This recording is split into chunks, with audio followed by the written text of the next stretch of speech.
waste another minute and get started with the day, I would like to invite our first keynote speaker, Suchandra Ghatak. Suchandra Ghatak is an accomplished journalist and lifestyle editor at ABP Digital, with nearly 20 years of experiences in storytelling. She writes extensively on women, the LGBTQ community, children, and evolving relationship in modern cities, while also exploring how culture shift influences fashion, food, and travel.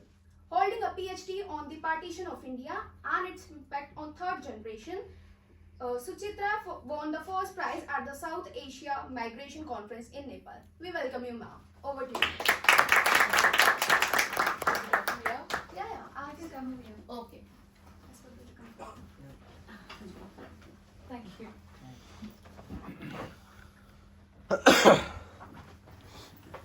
Hello all. I'm not really very comfortable in addressing a crowd like this. We generally work from our desks and hide behind our computers, but it's good to see so many people listening to you. First of all, as I mentioned earlier, it's great to see such a balanced room today. Just before, I'm from Calcutta, by the way, and just 2 days back when I was there in our conference room in a meeting, and suddenly, you have phases where your mind flutters somewhere else, and I just noticed that in that meeting room, it was all men. I was sitting there alone. There were 2 other women who were supposed to be there, just 2. It was a meeting of, I think, 13 heads, and I was the only woman, and there were just 2 other women who were invited. One of them had to take care of her child. She's the business head, but she had to stay back home because she had to take care of the child, so she was there. Another woman, she had some health issues. But the thing is, even if all of them were there, it would have been 3:10. So this balance, I know, we struggle, we fight every day, and we walk towards, creating a balance in whatever we do. But again, when I started, say, 20 years back, I did not have a single, I repeat, a single woman leader in my organization. There were women, they were our colleagues, but not our leaders, whom we would learn from, whom we would look up to. So from there, we have walked this way where we at least expect 3 women. This comes to, what the field that I'm talking about is journalism, which is supposed to be one of the so-called forward profession, where you are supposed to tell stories about everyone. You are expected to be inclusive and not biased, but this is how it is. But again, the reverse side of it is now, in fact, Shamantak, he works for an international media. He would call me up, one night, and he would say, just, give me one woman who can comment on this. Because now there are rules, there are policies where it has to be 50-50 gender equation. So you can't release a story without 50-50 balance. That's not how it is. You can't reach there, right?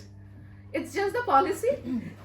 So if you want to suddenly, on one day, you want to fill your boardroom with a 50-50 balance, it can't happen. Where will you pull women out from? Just today, before coming here, I was seeing, the present, it was a photo story on a Women's Day special photo story on Afghanistan and the recent changes in the politics there and the, images of women, their lives. So suddenly, if the society starts changing again, say we move forward, and then you want that there are so many women will come up and they'll perform just the way you're expected to do, they can't. But from my work life, what I have gained is that the space is gradually becoming inclusive. It's a long way, it's a long walk. Now, when I started, are there many journalists here? I don't know, but when I started, so there were we call it briefs. Brief stories. In 50 words you write it, or in 60 words you write it, and we will have many briefs on women burnt alive in their households, women, left away by their husband, the husband eloped with someone, and such things. And these were all brief stories. And when I started, I was young, and it was really depressing. That every day you are subbing those stories, and then and those are not important stories. Those are briefs. Those are not page one stories, not the front page anchors or anything. Now, at least such stories get a better space on the newspapers, and it has happened over 10-15 years. I'm just sharing my experience. I'm sure everyone else will have their own shares. So if you look back at things, it is not a lifetime, right? It is just 15 years, 20 years, and it can happen. WhatsApp or a Facebook has become our way of life. We depend on everything. I was talking to her over text messages shared through the internet. We didn't have it a few years back. So if we really want to make it our life, we can make it our life. Like I would I don't know if it would be interesting to all, but I would like to mention this. Like we in our case, in my case, I have chosen my life in my own way as well. I think you've already heard me saying that he's my ex-husband, and we are sitting here together, and people talk, people question us that if you are friends, then why you're not together? And if you're together, then you have to be together in one particular way. Like, men are not our enemies. So this is the worst representation and interpretation of feminism, I think. And that is where feminism becomes a joke. Patriarchy is our, whatever, if we call it our enemy or challenge, I would say. And it's a challenge for men, women, and people of any gender. So it's not really less difficult for men. It's just more challenging for women. So when we chose, we have different orientations. We were married for 10 years. And then one day we decided that we will not do this to ourselves anymore. We chose to stay friends. It's difficult. Choosing any sort of life is difficult if it is not the mainstream type. Like when you are doing a story, I happen to be a journalist, so I relate to everything as a story. So if you're doing a story and it is not a mainstream thing, it becomes difficult. It becomes difficult to tell your editor, you take it and it will click. At the same time, when I choose to, say, marry a person from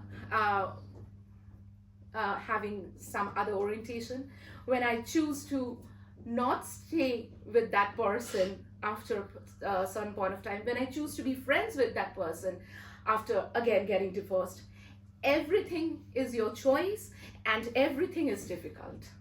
Nothing in this world is easy. We just need to choose. And we can make choices. This is what I have learned from my work life, that we can make choices. It's just that we'll have to stick to it.